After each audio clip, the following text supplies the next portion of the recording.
Hello guys, today is October 30th. Gonna let's continue after a long time the next chapter of Peter and Wendy. Chapter 9, The Never Bird. The last sound Peter heard before he was quite alone were the mermaids retiring one by one to their bedchambers under the sea. He was too far away to hear their doors shut, whatever door in the coral caves were where the where the leaf rings in a tiny bell when it opens or closes.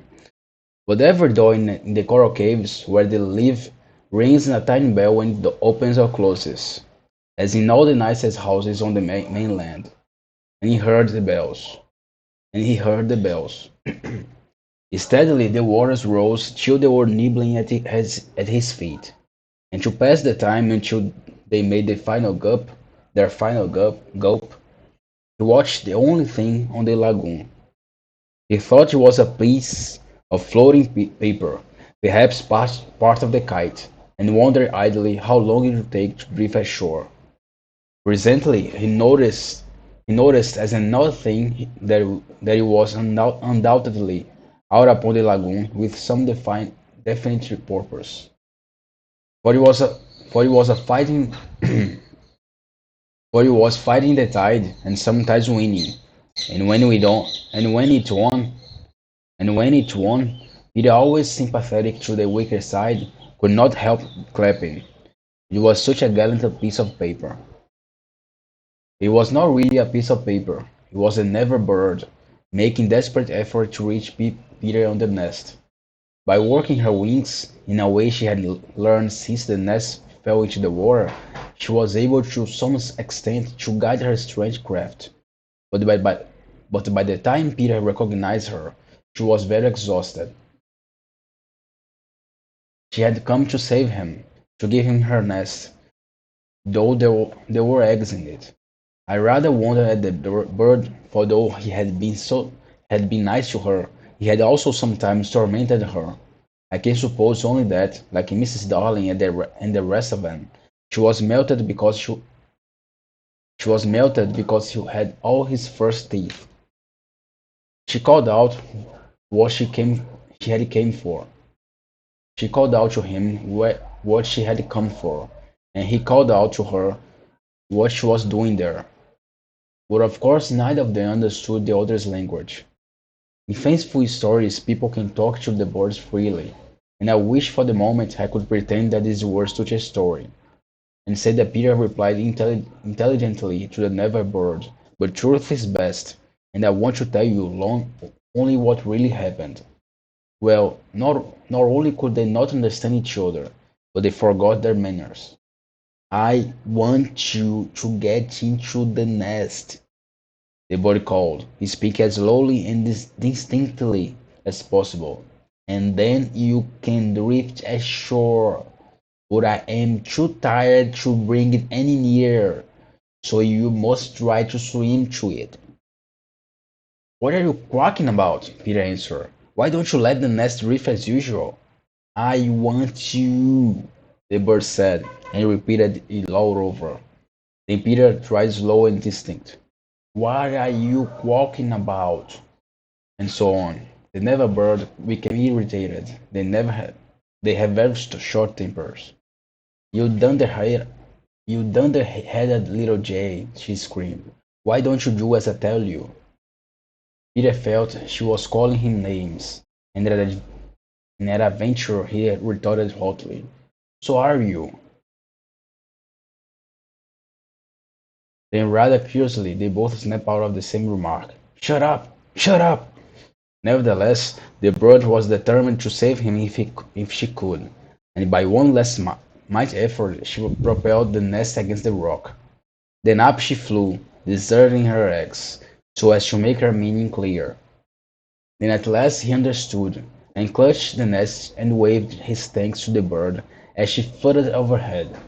It was not to receive his thanks, however, that she hung there in the sky. It was not even to watch him get into the nest, was to see what he did with her eggs. There were two large white eggs, and Peter lifted them up and reflected. The bird covered her face with her wings, so as not to see the last of them, but she could not help peeping between the feathers. I forget whether I have to. I forget whether I have told you that there was a stave on the rock, driven into it by some buccaneers of long ago to mark the site of buried treasure. The children had discovered the glittering hoard, and when a mischievous mood used to fling showers of molders, diamonds, pearls, and a piece of eight to the ghosts, who pounced upon them for food, and then flew away, raging at the scurvy trick that had been played upon them. The stave was still there, and on it Starkey had hung his hat, a deep tarpaulin, watertight, with a broad brim. Peter put the eggs into his hat and set it on the lagoon. It floated beautifully. The Never bird saw at once what he was up to, and screamed her admiration of him. And alas, Peter crowded his agreement with her. Then he got into the nest, reared the stave, reared the stave in it as a mast, and hung up his shirt for a sail. At the same moment the bird fluttered down upon the hat, and once more sat snugly on her legs.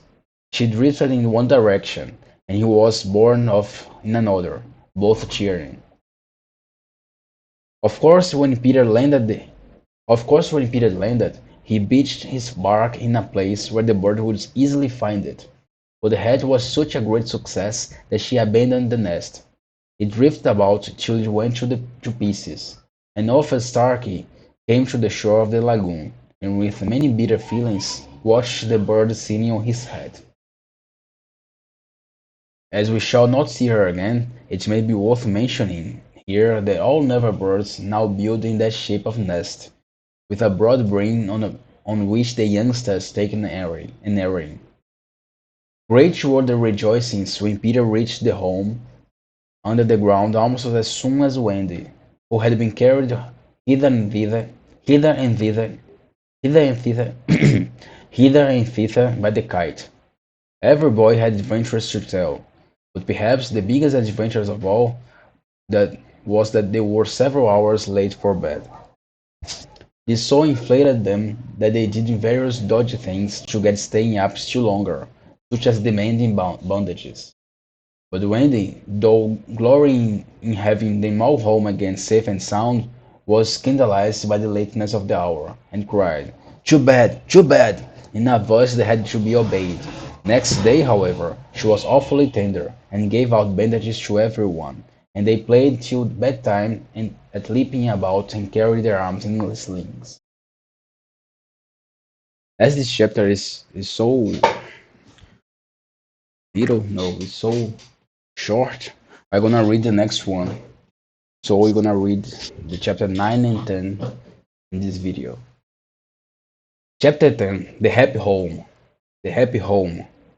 One important result of the brush on the lagoon was that it made the Redskins their friends.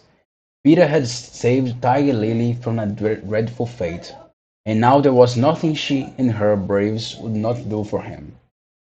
All night they sat above, keeping watch over the home under the ground and awaiting the big attack by the pirates, which obviously could not be longer delayed. Even by day, even by day they hung about, smoking the pipe of peace, and looking almost as if they wanted titbits to eat. They called Peter the great they called Peter the great white father, for steadying themselves before him, and he liked this tremendously, so that it was not really good for him. The great white father, he would say to them in a very lordly manner, as they groveled at his feet, is glad to see the Piccaninny warriors protecting his wigwam from the pirates.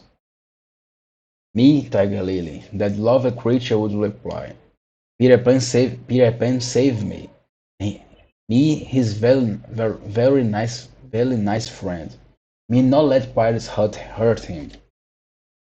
She was far too cringe in this way. But Peter thought in, but Peter thought it, but Peter thought it his due, and he would answer condescendingly. It is good. Peter Pan has spoken. Always when he said Peter Pan has spoken, it meant that they must now shut up, and they accepted humbly in that spirit.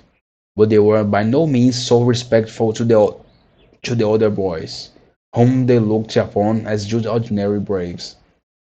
They said, how do to them, and things like that. And what annoyed the boys was that Peter seemed to think this all right. Secretly, Wendy sympathized with them a little, but she was far too loyal a housewife to listen to any complaints against father. Father knows best, she always said, whatever her private opinion must be. Her private opinion was that the Redskins should not call her a squaw.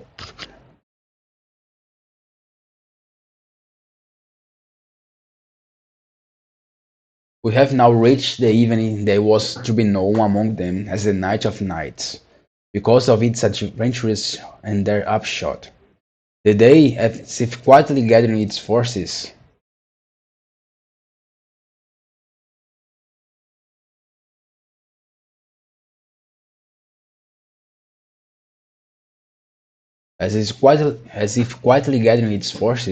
had been almost uneventful, and now the Redskins in their blankets were at their posts above, were at their posts, were at their posts above, while below the children were having their evening meal, all except Peter, who had gone out to get the time. The way you got the time on the island was to find the crocodile, and then stay near him until the clock struck. The meal happened to be the make-believe tea, and they sat around the board, guzzling in their greed. And really, what with the chatter and recriminations, the noise, as Wendy said, was positively, was positively deafening. To be sure, she did not mind noise, but she simply would not have them grabbing things, and then excusing themselves by saying that Toros had pushed their elbow. There was a fixed rule that they must never hit back at meals, but should refer the matter of dispute to Andy by raising the right arm politely and saying, I complained of a so and so, and but what usually happened was that they forgot to do this or did it too much. Silence! Cried Wendy when for the 20th time she had told them that they were not all to speak at once. Is your mug empty? Slightly, darling. Not quite empty, mommy, Slightly said, after looking into her imaginary mug. He hasn't even begun to drink his milk, Nibs interposed. He was telling, and slightly seized his chance. I complained of Nibs, he cried promptly. John, however, had held his hand first. Well, John, may I sit in Peter's chairs? He's not dear. Sit in his father's chairs, John. Wendy has scandalized. Sit in father's chair, John. Sit in father's ch- Sit in father's chair, John. Wendy was scandalized. Certainly not. He's not really our father, John answered. He didn't even know how a father does till I showed him. Yeah, now he's gonna be in trouble. This was rumbling. We complain of John, cried the twins. Toros held up his hand. He was so much the humblest of them. Indeed, he was the only humble one that Wendy was especially gentle with him. I don't suppose, Toros said diffidently, that I could be father. No, Toros. Once Toros began, which was not very often, he had a silly way of going on. As I can be father, he said heavily, I don't suppose, Michael, You'd let me be baby? No, I won't, Michael ripped out. He was already in his basket. As I can't be baby, Toro said, getting heavier and heavier and heavier. Do you think I could be a twin? No, indeed, replied the twins. It's awfully difficult to be a twin. As I can't be anything important, said Toros. Would any of you like to me? Would any of you like to see me do a trick? No, they all replied. Then at last he stopped. I hadn't really any hope. I hadn't I hadn't really any hope, he said. The hateful telling broke out again, slightly scoffing at the table. The twins began with cheesecakes. Curly taking both butter and honey. Nibs speaking with his mouth full. I complain of the twins. I complain of Curly. I complain of Nibs. Oh dear, cried Wendy. I'm sure I sometimes think that spinsters are to be envied. She told them to clear away, and sat down to her work basket a heavy load of stockings, and every knee with a hole. She told them to clear away, and sat down to her work basket, a heavy load of stockings, and every knee with a hole in it as usual. Wendy, remonstrated Michael, I'm too big for a cradle. I must have somebody in a cradle, she said almost tartly, and you are the littlest. A cradle is such a nice homely thing to have about a house. While she sewed, they played around her. Such a group of happy faces and dancing lips lit up by the romantic fire. It had become a very familiar scene, this in the home under the ground, but we are looking on it for the last time. For the last time. There was a step above, and Wendy, you may be sure, was the first to recognize it. Children, I hear your father's step. He likes you to meet him at the door. Above, the redskins crouched before Peter. Watch well, braves, I have spoken. And then, as so often before, the great children dragged him from his tree, and as so often before, but never again. He had brought nuts for the boys, as well as correct time for Wendy. Peter, you just spoiled them, you know. You just spoiled them, you know. Wendy simpered. Oh, old lady, said Peter, hanging up his gun. It was me. It was me told his. It was me told him mothers are called old lady. It was me told him mothers are called old lady. Michael whispered to Curly. I complain. I complain of Michael, said Curly instantly. The first ring came to Peter. Father, you want to dance? Dance away, my little man, said Peter, who was in high good humor. What do you want? What do you want you to dance? Peter was really the best dancer among them, but he pretended to be scandalized. Me? My old bones will rattle. And Mummy too. What? Cried Wendy. The mother of such an harmful dance? The mother of such an harmful dance? But on a Saturday night, slightly insinuated.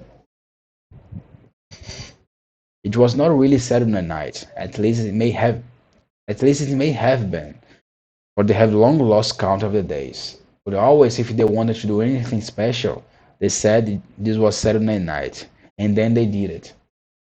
Of course it is Saturday night. Of course it is Saturday night, Peter, Wendy said relentlessly. People are of our figure, Wendy, but it is only among our own but it is only among our progeny. True, true. So they were told they could dance, but they must put on their nighties first. Ah, old lady, Peter said aside to Wendy, warming himself by the fire and looking down at her as she sat turning a heel. There is nothing more pleasant of an evening for you and me when the day's toil is over and then to rest by the fire with the little ones nearby. It is sweet, Peter, isn't it? Wendy said, fretfully gratified. Peter, I think Curly has your nose. Michael takes after you. She went to him and put her hand on his shoulder. Dear Peter, dear Peter, Dear Peter, she said, I should, with such a large family, of course, I have now passed my best. But you don't want to, but you don't want to change me, do you? No, Wendy. No, Wendy. Certainly he did not want a change, but he looked at her uncomfortably, blinking, like one not sure whether he was awake or asleep. Peter, what is it? Peter, what is it? I was just thinking, he said, a little scared. It is only make-believe, isn't it? That I'm. It is only make-believe, isn't it? That I'm their father? Oh yes, Winnie said primly. You see, he continued apologetically. You'd make me, you'd make me seem so old to be their real father. But they are ours. But they are ours, Peter. Yours and mine. But not really, Wendy. But not really, Wendy. But not really, Wendy, he asked anxiously. Not if you don't wish it, she replied, and she distinctly heard his sigh of relief. Peter, she asked, trying to speak firmly, what are your exact feelings for me?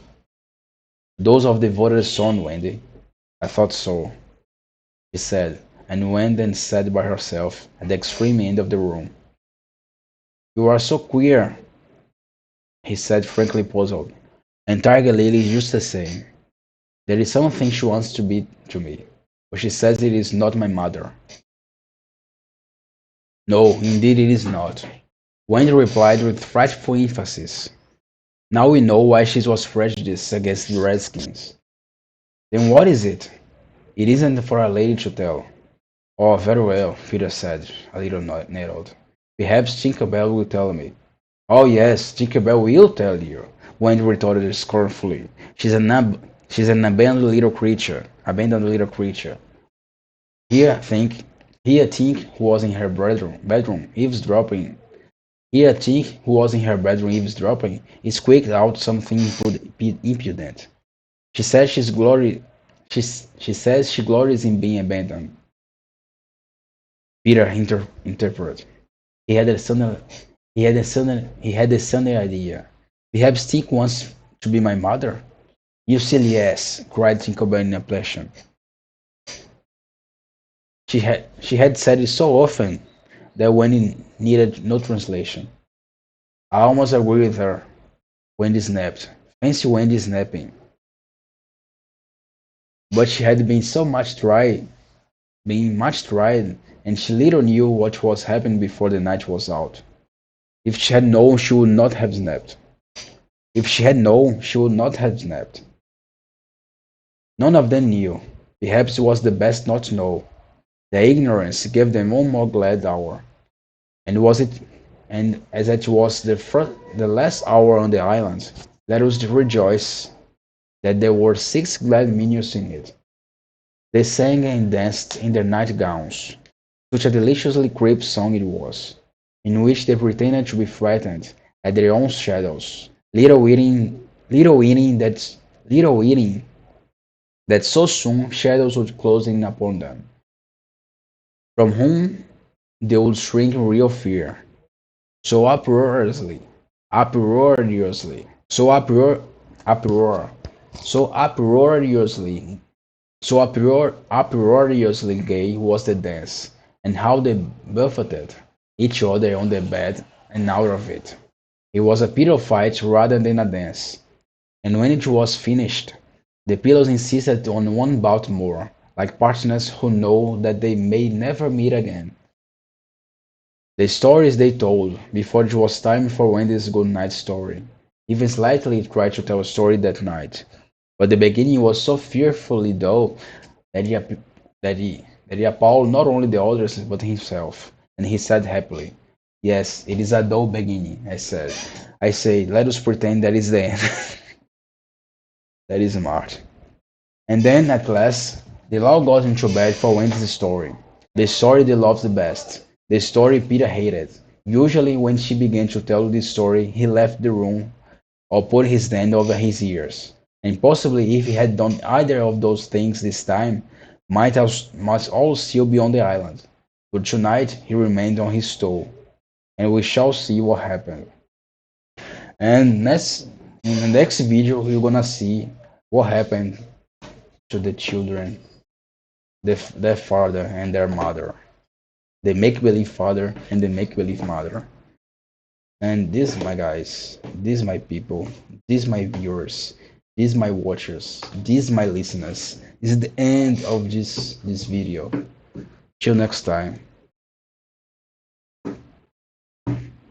probably tomorrow.